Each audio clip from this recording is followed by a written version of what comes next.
In this exercise, I'm going to show you how to sharpen the detail inside of an image. And I want to make something perfectly clear. We're not sharpening the focus of an image. You can't do that. Focus happens inside the lens element of the camera. If you don't focus the image in the first place, it's going to remain out of focus inside Photoshop, for the simple reason that Photoshop is not capable of making something out of nothing. It isn't capable of reinventing detail inside of an image. But assuming that the image is in halfway decent focus, sometimes you can fudge the focus if it's just a little bit soft. But assuming the image is in reasonable focus, then you can really bring out the detail using the Smart Sharpen filter inside Photoshop. I'm looking at an image called smoothkomodo.jpg found inside the exercise files folder. And this guy has so many scales. He's going to sharpen just beautifully. We're really going to bring out that detail. And the way that sharpening works is that it exaggerates the differences between neighboring pixels. So if one group of pixels is dark and another group of pixels that's adjacent to it is light, then by exaggerating that difference, making the darker pixels darker and the lighter pixels even lighter, you're going to create what looks to be a very sharp edge. That's just a function of the way that our eyes work. So let's give it a try here. I'll go ahead and scoot him over just a little bit so that we have room for the dialog box. And then I'm going to go up to the filter menu, choose Sharpen, and then bypass all of these guys and click on Smart Sharpen to bring up the Smart Sharpen dialog box. Now I'm going to click on the eye of the lizard here in order to center it inside of my preview. And for starters, what I like to do is to go ahead and increase the amount value to 500%. It's going to give you an over-the-top effect, but it's going to enable you to best judge the radius value, which is really the key to sharpening an image.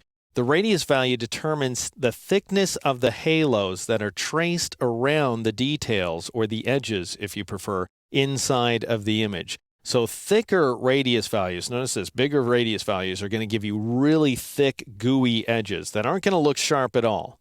So you want to keep these values pretty small, but if you go too small with the value, you're going to get some super sharp effects on screen, but they're not going to translate very well in print. So you want to take the value a little higher than looks good on screen, and I'll show you what I mean by that in just a minute. Now, we're working with a digital photograph, so the best remove setting is going to be lens blur. Gaussian blur is good if we're working with a scanned image or something that has been scaled with the image size command. Motion blur is good if we're trying to accommodate camera shake, but lens blur is best for everyday average digital photographs. So I'll go ahead and choose lens blur here. More accurate, let me go ahead and zoom in so we can see what more accurate does. More accurate is going to do a double sharpening effect. It's actually going to go in and do a more granular tracing of the information inside of this image. Now, that's bad if you're working with a portrait photograph where the person has pores. You're really going to bring out the pores and other blemishes inside the image. So I definitely recommend you do not turn that option on for portraits. It's also bad if you have any degree of noise going on inside the image. The only time you want to use more accurate is if you're working with still lifes or landscapes and they are just absolutely noise-free. You just have impeccable detail. I'm going to turn it off in the case of this image. And now let's go ahead and zoom out just a little bit so that we can take in the eye at the 100% view size. And I'll also go out to the larger image. I'm pressing Control minus or Command minus on the Mac in order to zoom out from the dragon in the background. And now I'm going to spacebar drag that dragon so that I can see it out there at the 33% view size, which is going to be a fairly good indication of what the dragon looks like when I print it. So 33%, somewhere between 33% and 50% is going to be good for gauging the image at its printed size. And so we can see that he looks pretty darn super sharp out here. And just to give you a sense of what kind of difference we're making, I could click and hold on the preview inside the dialog box. This will give me the before view and then release for the after view. And now watch the Komodo dragon in the background here. I'll turn off the preview checkbox. This is the before version of the dragon, and this is the after version of the dragon. So just slightly a little bit sharper.